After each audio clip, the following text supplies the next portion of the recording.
भागलपुर से बड़ी राजनीतिक खबर। पूर्व केंद्रीय मंत्री और भाजपा के वरिष्ठ नेता अश्विनी चौबे ने आज एनडीए कार्यकर्ता की बैठक में विपक्ष पर जमकर हमला बोला। उन्होंने कहा कि भागलपुर की कीचड़ से इस बार कमल खिलेगा और एनडीए पूरी मजबूती से मैदान में उतरी है। अश्विनी चौबे ने कहा कि जनता ने मन बना लिया है कि अब भागलपुर में भाजपा और एनडीए का ही परचम लहराएगा।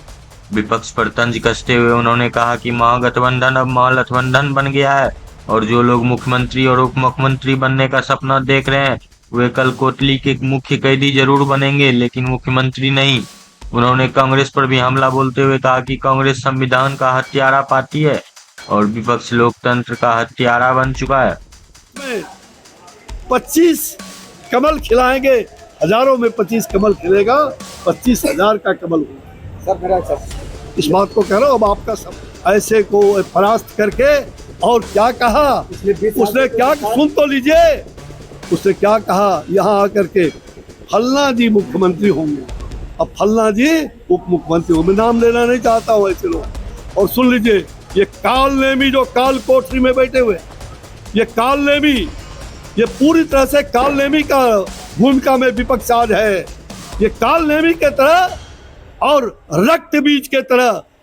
और बिहार की मां शक्ति, युवा शक्ति, 18 साल का मताधिकार जिसको मिला है, युवा शक्ति छात्र शक्ति मिल करके रणचंडी बन के हमारी मां बहन ऐसे बिहार को कलंकित नहीं होने देंगे।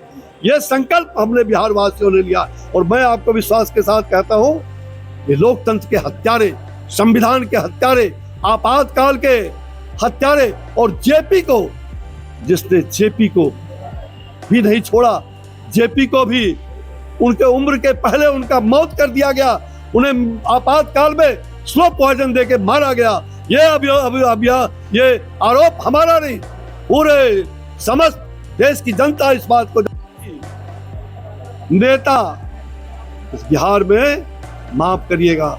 ये लोकनायक जयप्रकाश नारायण का, मैं एक आंदोलन का एक सिपाही हूँ, क्रांतिकारी सिपाही।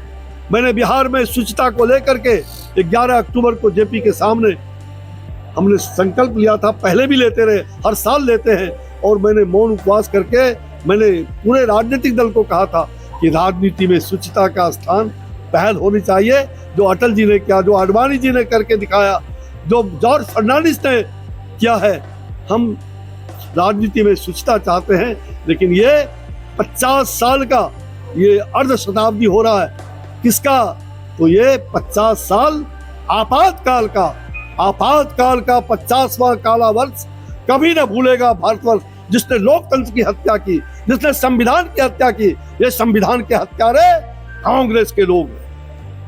और उसी कांग्रेस के गोद में ये 74 आंदोलन का वो बेटा, जिसको कहते थे कि गरीब का बेटा जेपी आंदोलन से निकला था, मेरे साथ जेल में रहा है। मैं जानता हूं उनके चेहरे, चाल और चरित्र को, मुझसे मत कहलवाइए। ये राजनेताओं के चेहरे और चाल चरित्र मैं पहचानता हूं। मैंने कभी न चेहरा बदला, न चाल बदला, न चरित्र बदला। मेरी चेहरे और चाल चरित्र यही भाजपा की हमारी पहचान है। लेकिन जिस नेता को जेपी ने हम सबके सामने कमरे से, बैठक से उठा के कहा, तुम भ्रष्टाचार के खिलाफ लड़ने चले हो, उठो यहाँ से जाओ। जिस कांग्रेस के गोद में बैठ के सुबह सुबह जाते हो और जहाँ 1 लाख कूपन का हिसाब जो सभी छात्रों को, संगठनों को दिया गया था। और उन्होंने, ये कौन थे? ये वही थे जो 18 मार्च को गोली चली, मेरे कान के बगल से, कनपट्टी से गोली निकला बगल से और जमुई के एक लड़के के मुंह में गिरा।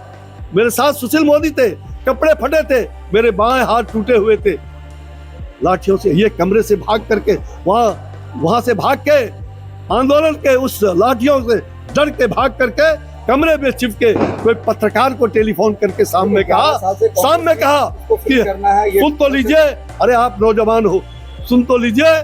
उस परिवार का रहनुमा हुआ।